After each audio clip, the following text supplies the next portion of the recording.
오늘 하나님께서 우리에게 주시는 말씀 같이 보겠습니다. 요한복음 20장 19절에서 23절 말씀입니다.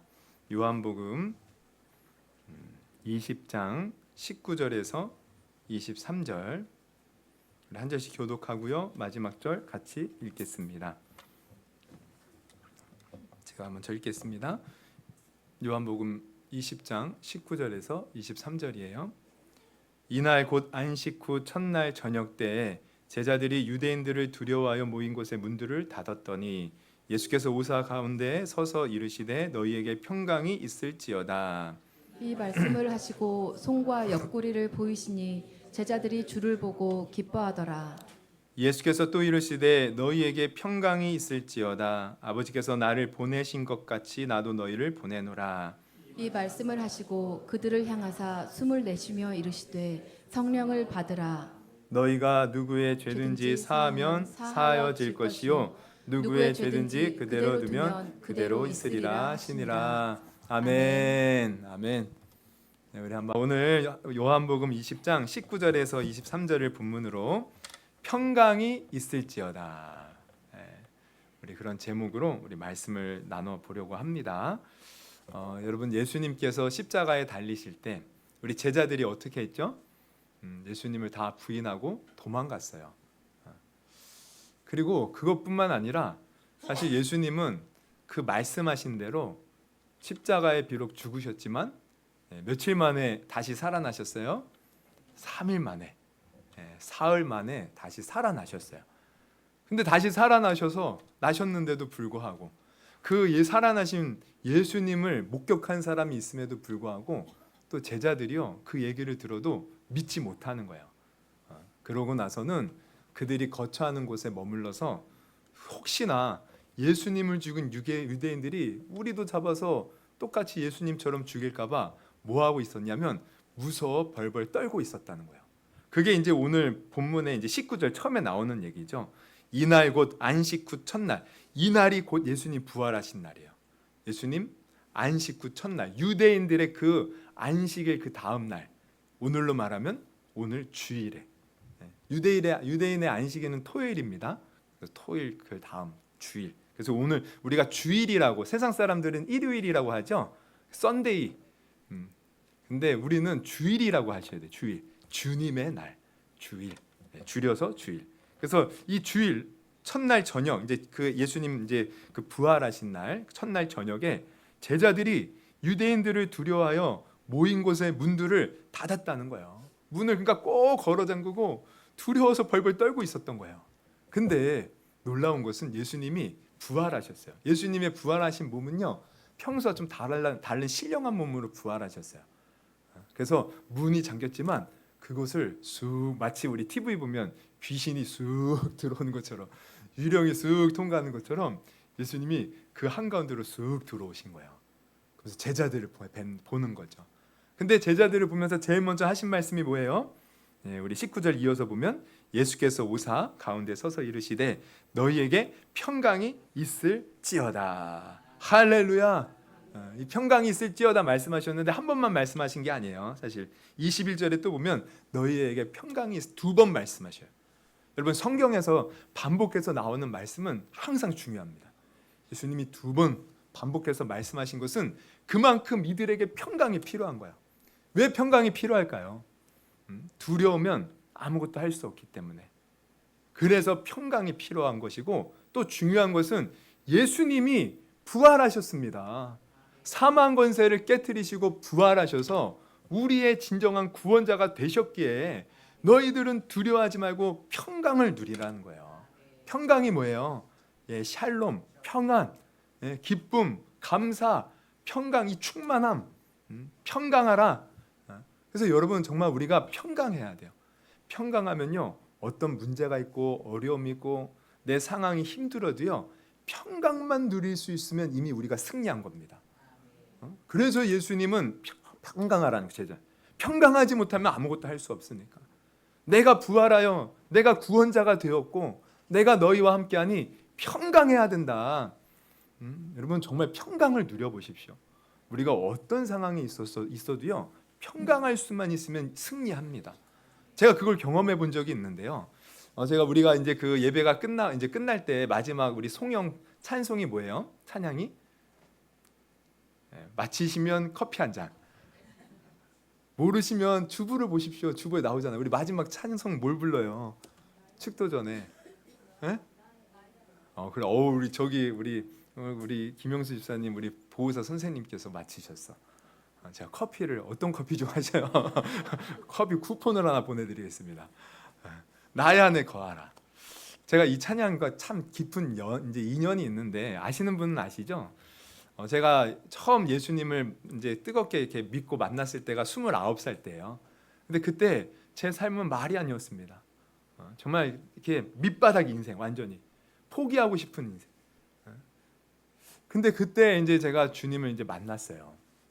근데 만났지만 솔직히 예수님 믿었다고 뭐 삶이 크게 달라진 건 없었어요. 여전히 이제 힘든 일이 있었거든요. 특히 저희 작은 아버지로 말미암아 제가 경찰서에 가서 조사도 받고, 또 이 법원에서 이제 부산 법원에서 고소장에 날라와서 답변서 제출하고 가서 이제 기일이 되면 가서 거기에 이제 재판에 가서 이제 서기도 했어요. 저쪽은 변호사 나왔는데 저는 뭐 변호사 살 돈이 어디 있습니까? 제가 직접 가서 이렇게 이제 답변을 하고 막 그랬죠. 그러니까 어린 마음에 29살이면 어리죠. 경찰서에 가서 조사받고 법원에 서고 이거 큰일 난 거 아니야? 나 이제 큰일 났어. 저는 잘못한 거 없지만 어쨌든 그러고 나니까 막 무서움에 떠는 거예요. 그래서 이렇게 예수님을 만나고 기쁜 것도 있었지만 삶이 여전히 힘드니까 제 마음은 늘 두렵고 답답하고 힘들고 앞으로 내 인생이 어떻게 될까? 근데 그러던 이제 어느 날 금요 기도에 제가 이제 참석을 하고 예배가 끝나고 남아서 이제 기도를 하는 거예요. 혼자 이렇게 기도를 하는데 갑자기 이게 생각나는 찬송이 나의 안에 거하라예요. 근데 이 찬송은요, 제가 교회를 다시 나와서 지금 몇 개월 안 됐는데 그 처음 와서 이제 들은 거예요. 그 처음 들은 이제 찬양이었어요. 그래서 가사를 잘 모릅니다. 근데 갑자기 그 찬양이 생각이 나서 혼자 그냥 처음에는 허밍으로 나의 안에 거하라 하면서 허밍으로 가사를 모르니까 처음 이렇게 쭉 불렀어요. 그리고 또 2번 부르고 또 부르고 싶은 계속 3번 부르고 4번, 그런데 막 5-6번을 부르니까요 정말 신기한 것은 나의 안에 거하라 나는 내 하나님이니 그러면서 그 나오잖아요. 두려워하지 말라 놀라지 말라 내가 환난 가운데 너를 지키는 자. 그러면서 뒤에는 너를 지명하여 불러나니 너는 내 것이라. 가사 한번 띄워주세요. 너는 내가 너를 보배로 안 나오나 보다. 내 보배롭고 존귀하게 여기노라. 이제 이 가사. 근데 그게 막 다 생각이 나는 거예요. 그래서 6-7번째 딱 그거를 처음부터 부르는데요. 그때 놀라운 걸 제가 경험해요. 마치 제가 이 찬양을 부르는데 하나님이 지금 제 앞에 딱 살아서 계시는 것 같아요. 그래서 하나님이 직접 제게 말씀하는 거죠. 너 나의 안에 거하해. 너 두려워하지 마. 내가 너를 지명하여 불렀어. 너는 내 것이야. 주님이 저에게 직접 하시는 말씀으로 들리는 거예요. 전 너무 깜짝 놀랐어요. 하나님이 나를 이렇게 존귀하고 보배롭게 여기고 나를 지명하여 부르셨다니. 하나님이 나에게 지금 두려워하지 말라고 하시는구나. 그렇게 막 느껴지면서 더 놀라운 것은 정말 내가 힘들고 괴롭고 이거 어떻게 해야 되나 막 이런 마음이었는데요. 그 마음이 싹 사라져요. 그러면서 제 가슴에요 뭔가 확 가서 막 박히는 게 있어요. 뭐가 박힌지는 모르겠어요. 근데 그게 탁 제 가슴에 박히고 났는데 제가 마치 박하사탕을 먹은 것처럼 가슴 속에서 시원함이 와 뿜어져 나오는 거야. 그냥 뻥 뚫린 느낌. 그러면서 마음에 확신이 들어요. 아, 하나님이 이미 다 해결해 주셨다. 하나님이 이제 다 해결해 주셨구나. 하나님이 함께하면 나 이미 이긴 거구나. 그냥 모든 두려움이 사라지고요. 지금 생각하면 평강이 임한 겁니다. 제 마음에 평강이 확 임한 거예요.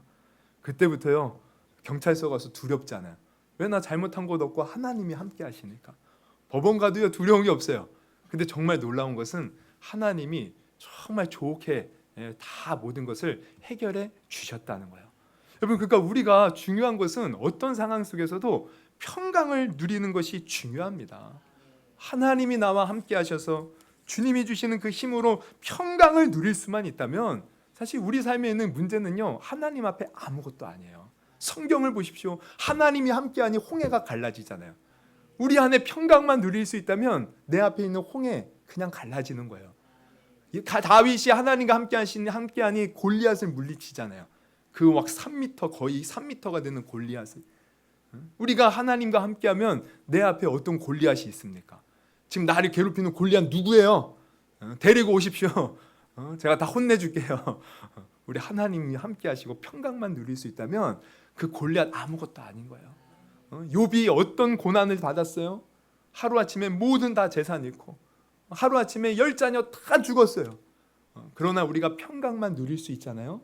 그러면 어떤 상황 속에서도 다 능히 이겨낼 수 있고 하나님이 욥에게 갑절의 복을 준 것처럼 우리에게도 갑절의 복을 주는 그 은혜를 우리가 누릴 수 있다는 거예요. 그러니까 평강이 너무 중요해요. 그래서 예수님은 지금 두려움에 떨고 있는 그 제자들에게 평강할지어다 2번이나 말씀하시는 거예요. 평강이 있을지어다. 평강 중요하니까. 여러분, 오늘 우리가 말씀을 들을 때 우리의 마음에 평강이 임할 수 있기를 주님의 이름으로 축원합니다. 그러면 우리가 오늘 생각해 볼 것은, 그래, 예수님은 지금 제자들에게 평강을 말해요. 근데 지금 제자들의 상황은 어때요? 두려움에 떠는 거예요. 그러면 왜 평강하지 못하고 두려움에 떨까? 우리가 한번 거꾸로 생각해 보자는 거죠. 평강을 누리기 위해서는요, 내가 두려워하는 요소들을 우리가 극복해야 돼요. 그러면 제자들은 왜 두려움에 떨고 있을까? 평강하지 못하고.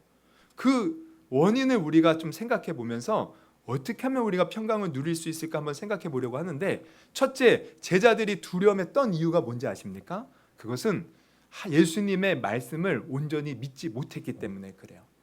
사실 예수님이 부활하신 것, 아니 그 전에 십자가에 달려 죽으신 것은요, 그냥 갑자기 이루어진 게 아니에요. 이미 예수님이 이 땅에 오셔서 제자들과 함께 하실 때 3번이나 제자들에게 말씀하신 바예요. 내가 이제 예루살렘에 가면 서기관들, 장로들, 대제사장들이 나를 잡아서 나를 고난에 빠뜨리고 나를 죽일 것이다. 근데 중요한 건 뭐냐면, 그러나 내가 3일 만에 부활할 것이다. 예수님이 이미 말씀하셨어요. 3번이나. 제가 말씀드렸죠. 성경에서 반복해서 나오는 것은 중요하다고. 예수님이 3번만 말씀하신 게 아니에요. 사실은 3번 나온다는 것은 이 유대인들은 숫자를 통해서 비유적으로 말하는데 3번은요 거의 완벽한 숫자입니다. 그만큼 예수님이 귀에 못이 박히도록 제자들에게 사실 말씀해 주셨다는 거예요. 그러면 제자들은 예수님이 비록 십자가 달려 죽으실 때는 가슴 아팠지만 분명히 다시 살아날 것이라고 말씀하셨잖아요. 그럼 그 말씀을 믿는다면, 여러분, 이 무덤, 빈 무덤에 이 여자들, 예수님을 평소에 따르던 여자들이 예수님이 이제 죽으시고 안식일 지나서 첫날에 예수님 몸에 유향을 바르기 위해서 찾아갔어요. 근데 무덤을 막고 있던 바위가 옮겨졌죠. 그 예수님이 안 계시는 거예요. 그래서 제자들에게 가서 예수님 무덤이 비어 있다고. 그때 누가 달려가요? 2명의 제자. 이것도 마치면 제가 커피 2명의 아주 유명한 제자예요. 제일 많이 나온 제자 2명이 막 달려가요. 그래, 베드로 요한이 달려가는 거예요. 우리 이창수 선생님 맞추셨네. 베드로 요한이 달려가요. 근데 요한은 약간 소심해서요, 먼저 달려갔지만 어떻게 해요? 밖에 서 있어. 베드로는 불같은 성격, 그냥 막무가내로 막 들어가 버렸어. 어쨌든 이제 그래서 빈 무덤을 발견해. 그러면 예수님이 하신 말씀을 믿는다면, 아, 예수님 부활하셨구나 믿어야 되는 거 아닙니까? 근데 그들이요 근심하고 돌아가는 거예요. 이거 어떻게 된 일인가? 막달라 마리아는요 빈 무덤 앞에서 계속 울고 있어요. 예수님 어디 갔어요? 그때 예수님을 만나요. 예수님을 만난 막달라 마리아가 제자들에 가서 예수님, 부활하신 예수님 내가 만났어요. 근데 제자들 어떻게 해요? 말씀을 믿었다면, 아, 예수님이 말씀하신 대로 부활하셨구나 기뻐해야 되는데, 오늘 본문에 나온 것처럼 그 말을 듣고도 두려워하는 거예요. 그럼 그건 뭘 말합니까? 지금 예수님의 말씀을 듣고서도 믿지 못했다는 거예요. 여러분, 이것은 우리도 마찬가지예요. 우리가 아무리 예수님의 말씀을 듣고 오늘 이렇게 설교를 듣고 하나님의 말씀을 읽어도요, 내가 그것을 믿음으로 받아들이지 못하면 여러분 절대 우리가 평강을 누릴 수가 없습니다. 우리가 하나의 말씀을 들어도 믿어야 되는 거예요. 믿어야. 하나님의 말씀을 들었을 때 믿어야 되는 거예요. 믿어야 평강이 우리 가운데 있게 됨을 여러분 아시기를 바랍니다. 그러니까 이것을 거꾸로 말하면, 내가 교회 나와요. 하나님 말씀도 듣고 알아요. 성경 공부도 했어요. 그럼에도 불구하고 내가 삶의 수많은 문제 속에 그냥 어떤 문제를 닥치면 내가 막 불안해하고 걱정하고 근심하고 평강이 없다? 하나님의 말씀을 못 믿는 거예요. 못 믿는 거. 어떤 교회에 권사님이 계셨어요. 그 권사님은 얼마나 열심히 교회를 섬기고 또 믿음이 좋은지 뭐 그냥 교회 살림을 도맡아는 권사님. 그리고 여전도 회장님도 여러 번 했어요. 그러니까 사람들도 다 볼 때 이 권사님은 믿음이 좋다. 본인도 믿음이 좋은 줄 알았어요. 근데 하루는 갑자기 몸이 이렇게 좀 안 좋은 거, 평소와 다르게 피곤하고 약간 붓기도 하고.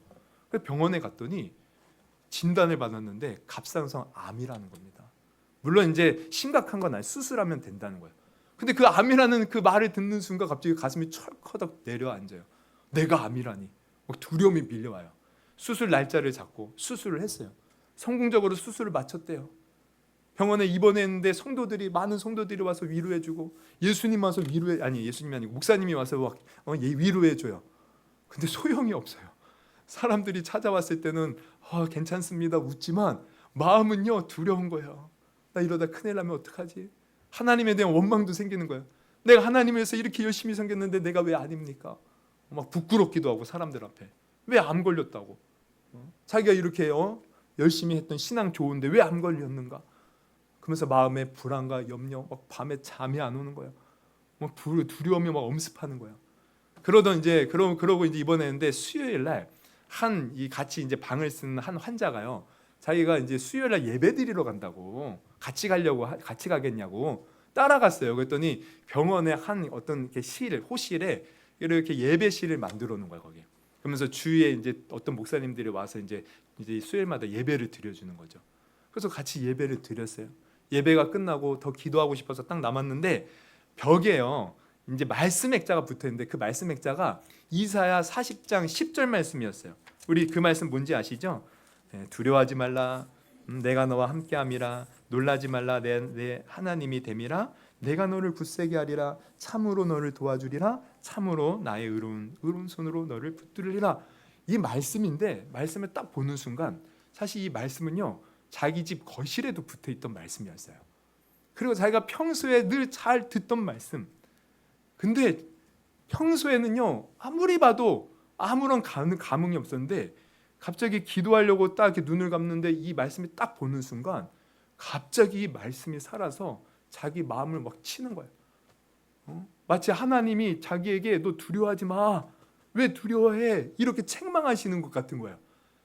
그러면서 뭐가 깨달아지냐면 아니 내가 지금까지 하나님을 믿는다고 하면서 내가 왜 두려워하는가? 내가 왜 걱정하는가? 그러면서 자신을 돌아보니까 자신은 지금까지 믿음이 너무 좋은 줄 알았는데 사실 하나님에 대한 믿음이 하나도 없었던 거야. 나는 그렇게 수없이 많은 말씀을 들었는데 지금까지 그 말씀을 건성으로만 들었지 그 말씀을 정말 하나님의 말씀으로 들은 적이 없었던 거야. 자기의 지금까지 신앙했던 모습들, 자기가 정말 믿지 않고 하나님을 섬겼던 모습들이요 다 적나라하게 하나님 앞에 대성통곡하며 회개가 터져 나왔어요. 하나님, 내가 하나님을 겉으로만 믿는 척했지 정말 믿지 못했네요. 하나님, 나는 죄인입니다. 얼마나 울면서 그 회개를 했는지 다 이제 눈물도 이제 안 나요. 그래서 지친 가운데 있는데 하나님의 음성이 들려와요. 마음속에서 두려워하지 마. 내가 너와 함께하고 너의 이미 병은 다 고침 받았느니라. 그때 비로소 하나님을 믿는 것이 무엇인지 이분이 깨달은 겁니다. 여러분 정말 우리가 어쩌면 이 권사님처럼 내가 교회는 나오고 또 목사님 말씀 좋다고 말씀 좋아요 라고 말은 할지 모르지만 정말 우리가 그 말씀을 믿느냐 이거예요. 여러분 정말 우리는 하나님의 말씀을 들었거든 믿어야 돼요. 믿음으로 내 삶에 적용할 수 있어야 돼요. 살아계신 하나님이 믿어져야 된다는 것이에요. 그때 우리는 평강을 누릴 수 있다는 겁니다. 하나님의 말씀을 백날 들어도 믿지 못하면 우리는 평강할 수 없고 문제가 있고 어려움이 있을 때 불안한 거.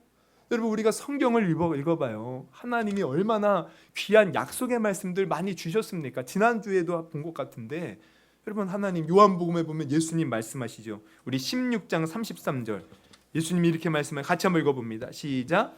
이것을 너에게 이르는 것은 너희로 내 안에서 평안을 누리게 하려 함이라. 세상에서는 너희가 환난을 당하나 담대하라. 내가 세상을 이기었노라. 여러분, 우리 예수님 세상을 이기셨대요. 할렐루야. 그래서 환난을 당해도 어떻게 해요? 담대하라. 여러분, 담대하십니까? 여러분, 예수님 세상 이기셨어요? 오늘 이 말씀 사실을 믿으시기를 바랍니다. 믿는 자가 평강한 거예요. 또 예수님 요한복음 16장 24절에 말씀하셨죠. 지금까지 너희가 내 이름으로 아무것도 구하지 아니하였으나 구하라. 그리하면 받으리니 너희 기쁨이 충만하니라. 여러분, 우리가 기도할 때 누구 이름으로 기도합니까? 왜 지금 예수님이 내 이름으로 기도하라고 했으니까? 그럼 우리가 예수님의 이름으로 기도했습니다 고백할 때 예수님이 이미 이루어 주셨다고 믿어야 되는 거예요. 믿어야죠. 근데 기도하고 나서도 예수 이름으로 기도했습니다. 아유, 과연 될까? 불안하고 염려한다면 여러분, 우리 믿지 못하는 것 아닙니까? 여러분, 믿으시기를 바랍니다. 아까도 우리가 봤던 이사야 40장 10절 말씀 우리 다시 한번 고백해 볼까요? 시작. 두려워하지 말라. 내가 너와 함께함이라. 놀라지 말라. 나는 내 하나님이 됨이라. 내가 너를 굳세게 하리라. 참으로 너를 도와주리라. 참으로 나의 의로운 손으로 너를 붙들리라. 주님 이렇게 말씀하셨어요. 그럼 우리나 이 말씀을 믿는다면 우리가 두려워할 필요 없는 거예요. 주님의 그 의로운 강한 손으로 우리를 붙들고 계심을 믿고 우리는 담대히 나아가면 되는 줄 여러분 아시기를 바랍니다. 그러므로 우리가 평강하기 위해서 뭘 해야 돼요? 내가 하나님의 말씀을 들었거든? 어떻게 해야 돼요? 믿어야 되는 거야. 여러분, 오늘 그 말씀을 분명히 믿을 수 있는 저와 여러분이 되기를 주님의 이름으로 축원합니다. 그럴 때 평강이 임해요. 주님이 주시는 그 평안함. 할렐루야. 또 두 번째, 제자들은 왜 평강하지 못했을까? 그것은요, 우리와 함께하는 예수님을 또한 믿지 못했기 때문이에요. 여러분, 제자들이 예수님과 함께할 때, 예수님 눈에 보일 때, 그땐 예수님 잘 의지했죠. 예수님이 있으면 못할 것이 없다고 생각했어요. 그래서 예수님과 함께 담대하게 예루살렘 성에 들어갔어요. 그들이 예루살렘 성에 들어갈 때 예수님이 유대인들을 로마에서 해방시키고 전 세계를 제패하는 임금이 될 줄 믿었어요. 아주 당당했어요. 근데 예수님이 예루살렘에 가서 하신 일이 뭐였어요? 잡혀서 십자가 달려 힘없이 죽는 거예요. 그것을 보는 순간 다 부인하고 뿔뿔이 흩어졌어요. 그들의 마음에는 이제 예수님 죽고 끝났구나. 끝났어. 우리의 소망은 다 사라졌어. 우리는 이제 망한 거야. 그래서 사실 두려워한 거예요. 그런데 오늘 우리가 본문을 보면 예수님 부활하셨고 어떻게 하셨어요? 제자들 한가운데 찾아오셨다는 거예요. 이게 뭘 의미합니까? 예수님은 여전히 그들과 함께 하셨다는 거예요. 물론 제자들에게 40일 동안 나타나 보이시다가 나중에 감람원이라는 곳에서 제자들이 보는 눈앞에서 하늘로 올라가셨어요. 근데 올라가셨으면 끝난 거 아닙니까? 아니잖아요. 예수님 10일 후에 오순절에 예수님의 성령 하나님을 우리에게 보내주셨어요.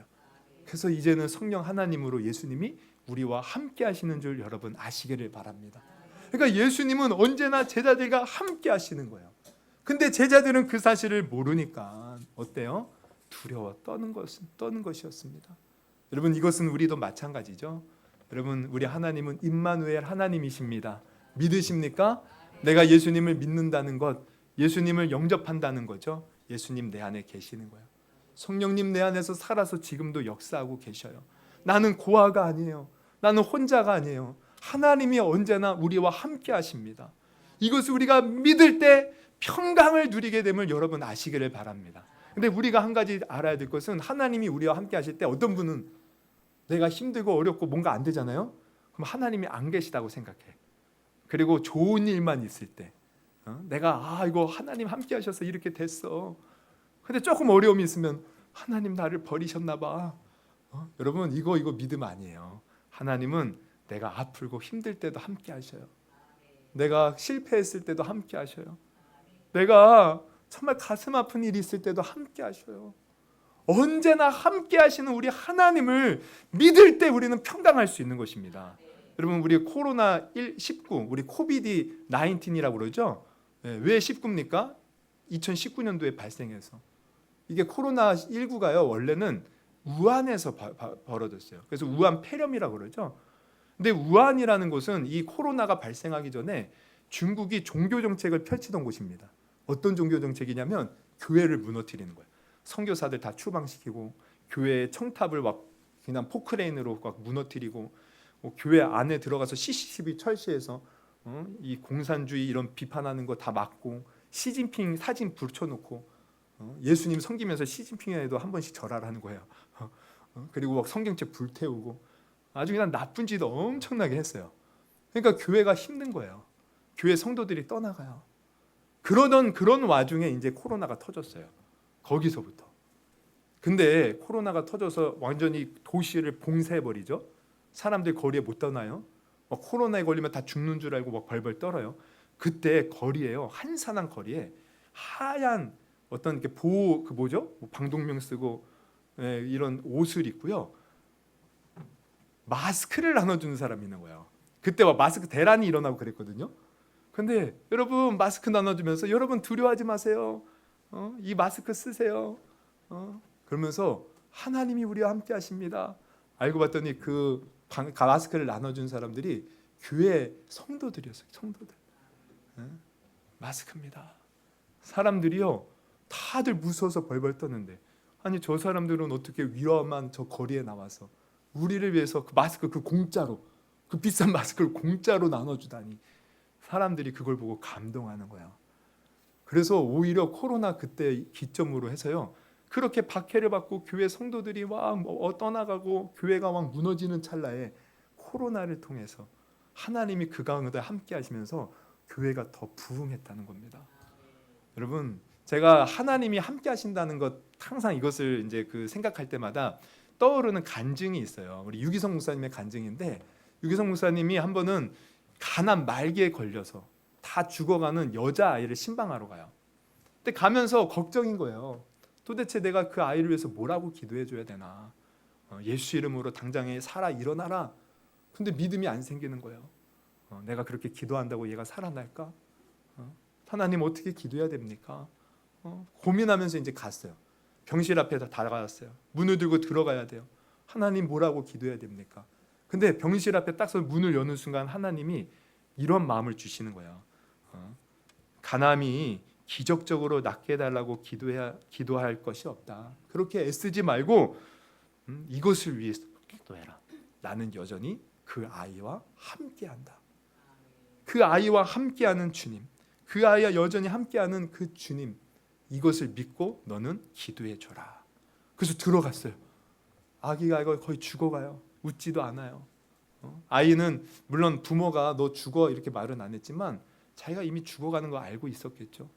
두려움에 사로잡혀서 목사님이 와도 웃지도 않고 그렇게 아이가 죽어가는데 목사님이 애야 하면서 내가 너를 위해서 기도해 줄게. 예수님이 지금도 함께 한단다 하면서 이제 손을 얹고 기도해 주는데 이렇게 기도해 줬다는 거예요. 예수님, 예수님, 예수님, 예수님, 이 아이와 함께 하시죠. 우리 소리도 함께 하시는 주를 바라보게 해주세요. 주님은 여전히 우리와 함께 하셔요. 주님 함께 하셔요. 주님 함께 하셔요. 그렇게 기도해 줬다는 거예요. 그리고 눈을 딱 떴는데 아니 처음에 그 다 죽어가는 아이가요 갑자기 얼굴에 화기가 도고 그러면서 하는 말이 목사님 주님이 저와 함께 하심이 느껴져요. 주님이 저와 함께 하셔요. 주님이 저와 함께 하시고 웃으면서 아이가 주님이 저와 함께 하심이 느껴져요. 목사님 감사합니다. 목사님 감사합니다. 그러면서 그 아이가 활짝 웃더라는 거예요. 저는 이 간증을 이렇게 언제 생각나느냐, 저도 힘들 때, 저도 괴로울 때 주님이 마치 저 멀리 있는 것 같고 나의 곁에 안 계시는 것처럼 느껴질 때 저는 이 간증을 생각하면서 기도합니다. 주님 어디 계십니까? 지금 저와 함께 하시죠? 주님 저 힘든데 저 함께 하시죠? 주님 제가 주님이 함께 하심이 느껴지게 해주세요. 주님 함께 하시죠? 그러면요 정말 놀라운 것은 그렇게 한참을 기도하다 보면 어느새 주님이 제 곁에 계셔요. 내가 너와 함께 한다. 뭐가 무섭니? 뭐가 두렵니? 뭐가 걱정이니? 그래서 주님이 함께하는 게 느껴지잖아요. 그럼 어느새 제 마음에는 평강이 임한 평강이. 여러분 주님이 함께하십니다. 여러분 어디에 있든지 간에 주님이 함께하셔요. 주님이 우리가 실패한 자리에도 함께하시고 우리가 망한 자리에도 함께하시고 내가 가슴 아파서 우는 그 자리에도 함께하시고 내가 정말 어떤 어려움 속에도 있어도 함께하시는 거예요. 그래서 우리 주님이 함께하시기만 하면 여러분 우리는 승리한 것과 마찬가지입니다. 내가 실패해도 사실 주님이 함께하시잖아요. 성공한 승리한 거예요 이미. 요셉이 노예로 펄펄 끌려갔지만 주님이 함께하시니 결국 승리하잖아요. 다윗이 광야의 죽음을 피해서 광야로 돌아가서 10년이 넘는 세월을 꽉 헤맸지만 주님이 함께 하시니까 승리하잖아요. 여러분 주님이 함께 하시면 이미 이긴 거예요. 죽어도 주님이 함께 하시면 우리는 영원한 천국이 있으니 승리한 것 아닙니까? 여러분 주님이 함께 하십니다. 이 사실을 분명히 믿으시고 여러분 주님이 주시는 평강을 누릴 수 있기를 주님의 이름으로 축원합니다. 마지막으로 오늘 제자들이 왜 평강하지 못했는가 봤더니 그들은 자신의 존재의 가치가 얼마나 대단한지 몰랐던 겁니다. 몰랐던 거예요. 자 보세요. 예수님이 그들 가운데 나타나셔서 평강하라 평강하라 두 번 말씀하시고 그들에게 뭘 말씀하십니까? 우리 21절부터 보면 예수님이 이렇게 말씀하시죠. 예수께서 또 이르시되 너희에게 평강이 있을지어다. 우리 같이 읽습니다. 시작. 예수께서 또 이르시되 처음부터 너에게 평강이 있을지어다. 아버지께서 나를 보내신 것 같이 나도 너희를 보내노라. 그러면서 22절 23절 보면 성령을 받으라. 같이 22절부터 22절 이 말씀을 하시고 그들을 향하여 숨을 내쉬며 이르시되 성령을 받으라. 너희가 누구의 죄든지 사하면 사하여질 것이요 누구의 죄든지 그대로 두면 그대로 있으리라 하시니라. 여러분 이 제자들 예수님을 부인하고 떠는 자들 아닙니까? 근데 예수님은요 이런 그들에게 내가 너를 보낸다. 예수님은 계속해서 이들을 믿어주는 거예요. 그리고 너희들이 가서 누구의 죄든 사하면 사함받을 건 이 뭡니까? 이들에게는 영혼을 살릴 수 있는 하나님이 주신 큰 특권이 있는 거예요. 여러분 제자들은 이런 대단한 자들이었어요. 근데 그들은 예수님이 돌아가셨다고 자기네들이 이러한 사명이 있고 이런 대단한 것을 모르는 거예요. 모르는 거예요. 자기가 얼마나 하나님의 사랑을 받고 하나님의 선택받은 존귀한 자인지를 모르는 거예요. 모르니 어떻게 해요? 두려움에 떠는 거죠. 그럼 반대로 알면 어떻게 되겠어요? 알면 기쁜 거예요. 여러분 우리도 마찬가지입니다. 여러분은 하나님의 특별한 선택을 받은 하나님의 자녀들인 줄 여러분 믿으시기를 주님의 이름으로 축원합니다. 내가 정말 예수님을 영접하고 예수님이 나의 모든 죄를 사하시고 십자가 달려 죽으셨다가 부활하셨습니다. 그 예수님을 내가 영접하면 여러분은 하나님의 자녀예요. 왕 같은 제사장이에요. 이 세상의 모든 생명이 여러분의 손에 달려 있어요. 여러분은 하나님의 위대한 자들입니다. 이것을 우리가 알 때 방황하지 않고 언제나 평강할 수 있는 거예요. 여러분 저는 20대 제 20대를 한마디로 제 인생을 정의하면 질풍노도의 시기 방황의 시기.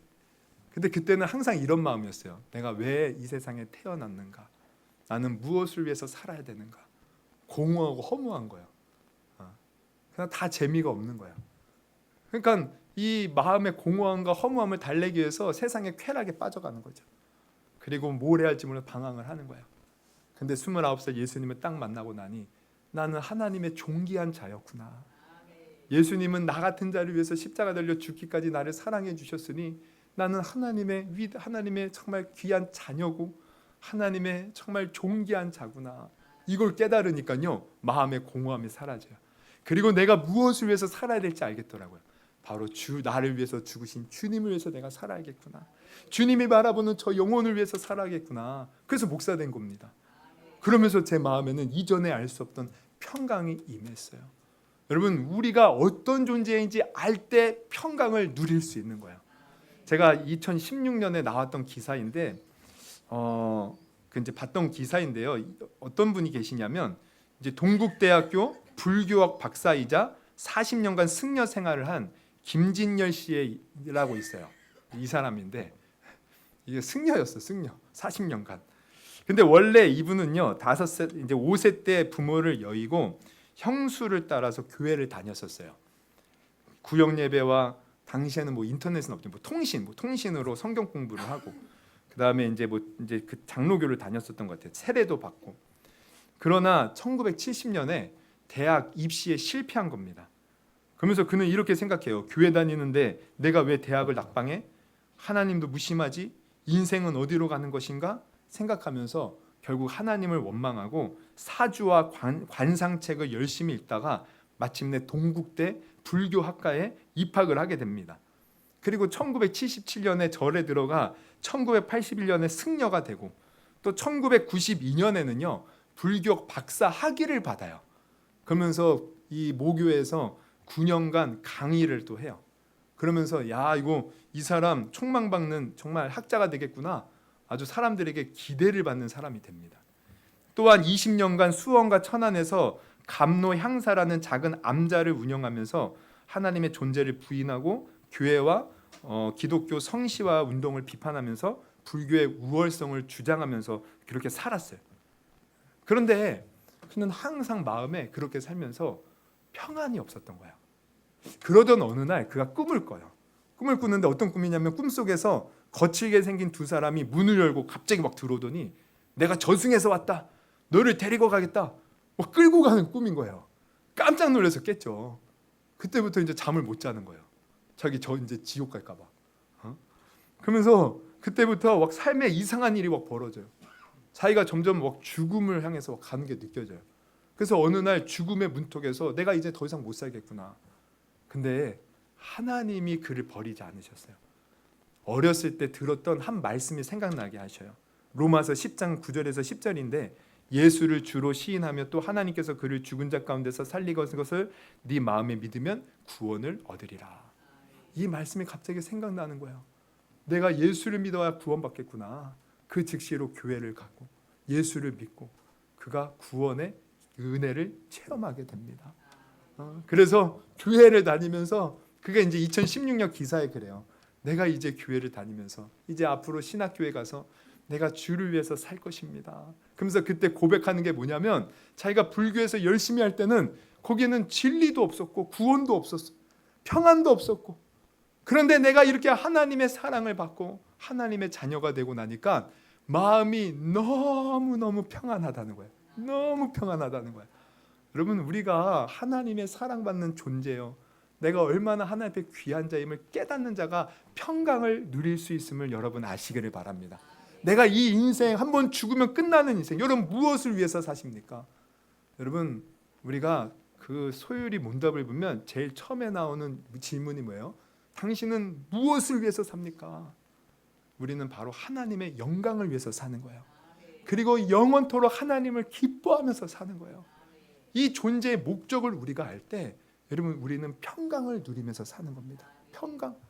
여러분은 여러분이 생각하는 것처럼 별별 없는 자가 아니에요. 여러분 이 세상은 사람의 외모를 보고 판단할 때가 많아요. 또한 우리의 어떤 재산의 유무를 보고 우리를 평가할 때가 많이 있죠. 때로는 우리 자녀들 공부 잘하느냐 못하느냐 어떤 재능이 있느냐 없느냐 이걸로 얼마나 자녀들이 평가받고 스트레스 받습니까? 세상은 항상 어떤 기준을 가지고 평가해요. 그러나 우리 하나님은 그런 걸로 평가하지 않아요. 그저 우리가 예수님 믿고 주님 자녀가 되면 우리는 어떤 모습을 입든지 우리를 존귀하게 여기셔요. 여러분 너무나도 존귀한 자예요. 여러분은 너무나도 소중한 자예요. 여러분은 하나님이 오늘도 여러분을 통해서 하나님의 영광을 드러내기를 원하시는 하나님의 여러분은 자녀들입니다. 이것을 우리가 제대로 깨달을 때 마음의 평강을 누릴 수 있는 거예요. 여러분 한번 옆에 보면서 말씀해 주세요. 여러분 당신은 소중한 사람입니다. 소중한 사람이에요. 소중한 사람이에요.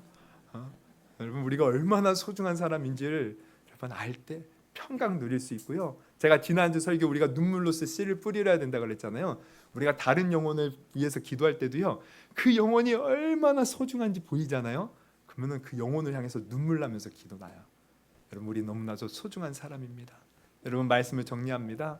여러분 신약 성경을 보면 신약 성경에 자주 나오는 단어가 있어요. 뭔지 아십니까? 은혜. 우리 신은혜 지사님 은혜 너무 이름 잘 지으셨어. 성경 보면 늘 은혜, 하나님 예수 그리스도의 은혜. 여러분 은혜라는 말 많이 듣잖아요. 근데 우리가 성경을 좀만 자세히 읽어본 사람은 깨달을지 모르겠지만 은혜와 항상 붙어서 나오는 단어가 있는데 그게 뭔지 아세요? 평강이에요. 평강.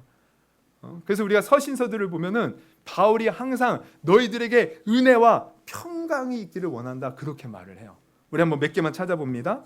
우리 먼저 몇 절 한번 띄워주세요. 로마서 1장 7절. 하나님의 사랑하심을 받고 성도로 부르심을 받은 모든 자에게 하나님 우리 아버지와 주 예수 그리스도로부터 은혜와 뭐요? 평강이 있기를 원하노라. 또 고린도전서 1장 3절 같이 읽습니다. 시작. 하나님 우리 아버지와 주 예수 그리스도로부터 은혜와 평강이 있기를 원하노라. 평강이 있기를 원하노라. 은혜만 있는 게 아니에요. 평강. 또 베드로후서 1장 2절 같이 읽습니다. 시작. 하나님과 우리 주 예수를 알므로 은혜와 평강이 너희에게 더욱 많을지어다. 또 요한이서 1장 3절 은혜와 긍휼과 평강이 하나님 아버지와 아버지의 아들 예수 그리스도로부터 진리와 사랑 가운데서 우리와 함께 있으리라. 여러분 이렇게 보면요. 은혜 너무 중요하죠. 근데 그 은혜 옆에는 꼭 평강이 오는 거예요. 왜? 평강도 중요하기 때문에. 우리가 하나님의 그 은혜, 십자가의 은혜, 죄인 벌 받아서 지옥 갈 수밖에 없는 자가 그저 십자가의 공로로 믿기만 했더니 하나님의 선물로 그 구원을 받은 그 은혜. 근데 그 은혜를 받으면 무엇이냐면 항상 하나님의 평강이 또한 우리와 함께 한다는 거야. 할렐루야. 이 평강 너무 중요한 겁니다. 그럼 여러분 제가 질문할게요. 여러분은 평강하십니까? 평강하십니까? 평강하셔야 돼요. 만약 우리가 평강하지 못하다면 이유가 뭐예요? 첫째, 하나님의 말씀을 들어도 믿지 못했기 때문에. 여러분 말씀을 들었거든 그냥 믿으십시오. 우리 어린아이들 보면 야 지금 도깨비 너 잡으러 와 조용해. 무서워 이렇게 얼마나 순수합니까? 우리 하나님 말씀 들을 때 이렇게 어린아이와 같이 순수하게 믿어야 돼요. 하나님 살아계십니다. 믿습니다. 하나님이 우리를 사랑하십니다. 믿습니다. 순수하게 믿을 때 평강이 임하는 거예요. 그리고 예수님은 임마누엘입니다. 우리와 함께 하신 성령을 통해서도 지금도 우리와 함께 하셔요. 우리가 아까 찬양 불렀죠. 예수 오 예수 지금 오셔서. 근데 사실 지금 이미 오셨어요. 사실 우리가 우리가 찬양해야 될 것은 지금 오신 예수님 내가 느낄 수 있도록. 왜 우리는 믿음이 없어서 제자들처럼 주님 함께 하시는데 그 예수님 보지 못하는 거예요. 눈이 어두워서. 그러나 여러분 오늘 우리의 눈이 활짝 열려서 지금 예수님 나와 함께 하시는구나.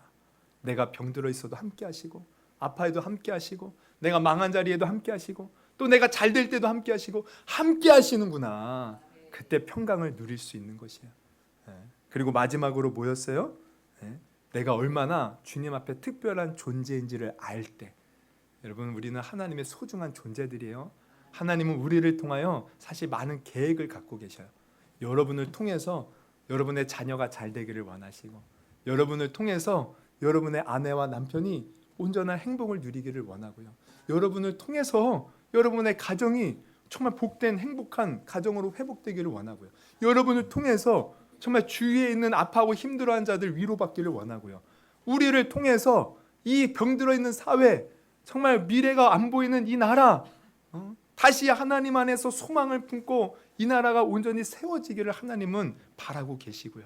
또 우리를 통해서 예수님이 오시는 그날까지 예수 몰라 저 영원한 형벌받는 자들에게 복음 전하기를 원하셔요. 우리 얼마나 하나님의 기대를 한 몸에 받고 있는 존귀한 자들인지 모릅니다. 근데 우리가 모르면 방황하고 헤매고 평강을 못 누리는 거예요. 그러나 내가 알면 여러분 평강이 있습니다. 오늘 이 모든 것을 제대로 깨달아서 여러분 은혜와 평강 우리에게도 그 평강이 충만할 수 있기를 주님의 이름으로 축원합니다. 네, 할렐루야. 그 평강으로 늘 승리할 수 있기를 주님의 이름으로 축원합니다. 우리 그러면 한번 기도해 볼까요? 우리 한번 이 시간 기도할 때 여러분 정말 우리는 예수님을 믿을 때 내가 교회 다닐 때 정말 우리가 하나님의 은혜를 받았다면 우리는 평강해야 돼요. 평강. 마음이 평안하고 기쁘고 할 수 있다. 하나님이 나와 함께한다. 그런 믿음으로 충만해야 되는데 여러분은 어땠습니까? 한 주간 살면서 어땠습니까? 아니 예수님 믿고 지금까지 어땠습니까? 정말 평강하셨습니까? 평강하지 못했다면 오늘 한번 말씀을 듣고 생각해 보십시오. 나에게 정말 믿음이 있었는가? 정말 예수님이 나와 함께 하심을 믿었는가? 그 하신 말씀들을 믿었는가? 정말 내가 하나님의 존귀한 구원받은 저 영원한 기업을 받은 그러한 자임을 내가 믿고 있는가? 우리가 그 어떤 것에 마음이 걸리는 것들이 있다면 여러분 회개하시고 하나님 내게 평강을 주시옵소서. 이 세상이 알 수 없는 평안을 주시옵소서.